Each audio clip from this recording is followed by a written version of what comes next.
All right, hi students. I'm going to read aloud these 3 paragraphs. Remember, use your professional paragraph handout to help you figure out which one is best. Number 1, paragraph 1. The theme of the poem is that hope exists even when we are scared. Dr. Elizabeth Mitchell wrote this poem recently in between shifts in the emergency room where she treated COVID-19 patients.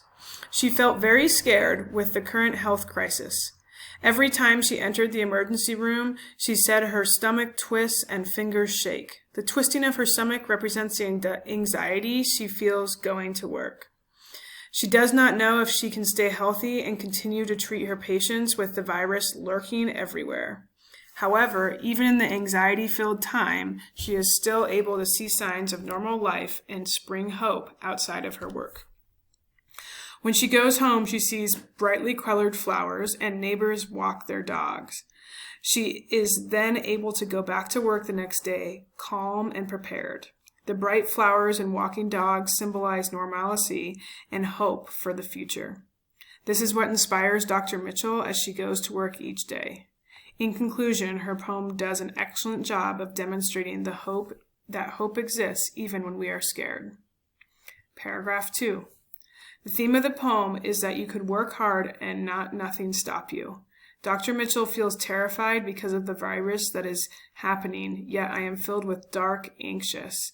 This phrase suggests that she doesn't feel like working in the hospital. Overall, she is still going to work at hospital. Paragraph 3. The theme of The Apocalypse by Dr. Elizabeth Mitchell is to appreciate all the people who are helping face the pandemic of the coronavirus and are risking their lives for the health of others. The pandemic has been around for a while now, and all the people of the world have been asked to stay home for their safety and others' safety also.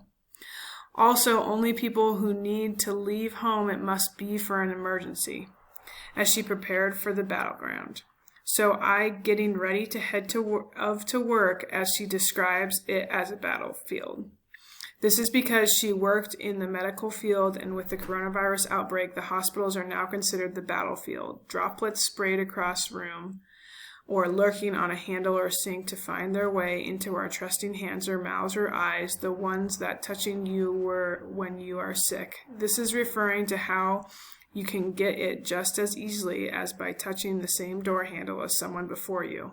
In conclusion, the theme of the poem is we should appreciate those who are in much more close contact, who are already sick, and stick with the law says for everyone's safety.